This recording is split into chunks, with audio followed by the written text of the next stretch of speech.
All right, what we're going to do is we're going to find a critical value for t, um, and how to find this for our confidence interval. All right, when we're doing for a population of means. Okay, so what we have right here is we are going to use a table B, all right, or a T table, as you may know, or you have an AP stats book or a regular stats book, and also you can use your technology. So if you go over here and you see that we want to do a 96% confidence interval based on a random sample of 22 observations. Well, we want to find this critical value t, okay, critical value t. Now to do this, we can use our inverse t, okay, inverse t, where we take 1 minus 0.96 divided by 2. All right, that would be our area, okay, and then we would find our degrees of freedom, which would equal n minus 1, and so this, in this case, would be 21. 21. And so we can go on our calculators and figure this out. We can also figure this out by using our table, and that's what we're going to do right here. If you use a t-table, okay, a t-table, and from this t-table, we would find our area, okay, and since we would do this, it would be 0.04, all right, divided by 2, and that's going to equal 0.02. All right, so that's our area we're going to be looking for. Okay, and so if we go to our t table and we see, okay, we want degrees of freedom, all right, it's going to be 21. So we look right here. We're then going to look for, okay, where is that 0.02? 0.02 is right there. So we're looking in this column, and sometimes in the bottom of it, you see that they have like 96 confidence interval. So looking right here, we're looking at this value right there, okay, and that appears to be 2.189, 2.189. All right, so we're going to go over here. We're using our table. We find our critical t value, or critical value of being 2.1. Oh, let's go back over here.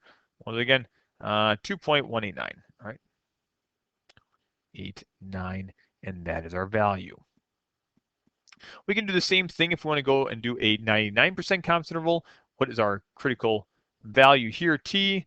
If we want to use inverse t on your calculator, go to the second vars, which gives our distribution, and we can figure that out. If we had that, that would be 1 minus 0.99 and divide by 2.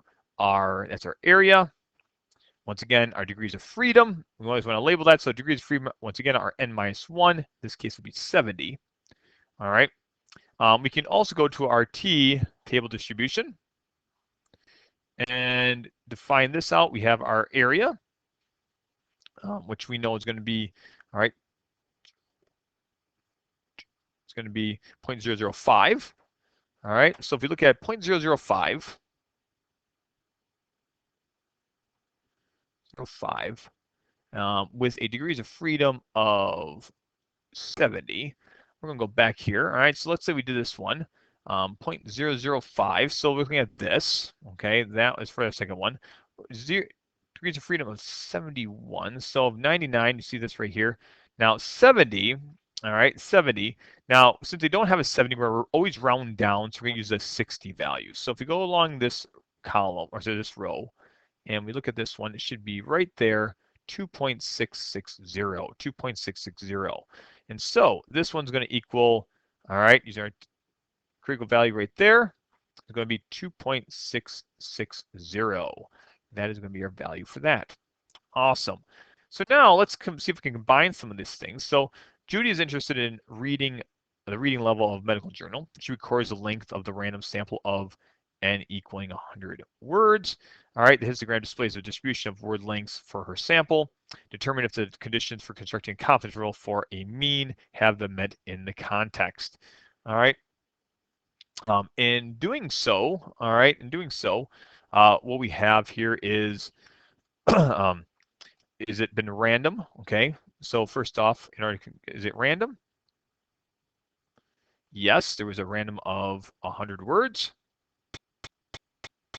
Okay, the second thing is, is it going to be independent? Okay, and independent means we have to use a 10% condition.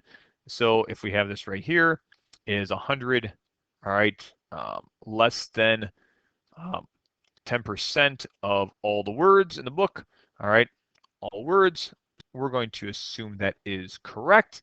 All right, that would be. And then finally, oops, number 4 is we want to know if it's normal. Okay, so if this is normal, we're going to use central limit theorem.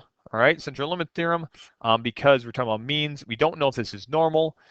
We can see that this appears to be slightly skewed, but since our n value, okay, which is 100, is greater than, all right, or equal to 30, we can use the central limit theorem, and this says that this is approximately normal. Okay, so it's approximately normal.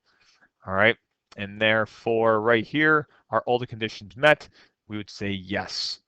All right, all the conditions, all right, are met. Okay, so in doing this, what we did today was we went through and we were able to find the critical value for t by using a table. And also, if you go on your calculator, you can figure out this inverse t value also right there. All right, you can check that out as well. But we use a t table right there and also right there. Okay, but that's what you would find out if you wanted to put it into your calculator, and you get similar values to each one of these in doing so. Also finding our conditions. So when we want to find a confidence interval for means, we want to make sure that we have random, independent, and normal. But with means, we want to look at the central limit theorem. And if it's not known to be normal, in that case. All right, well, hope this helps you out. Good luck and God bless the rest of your problems.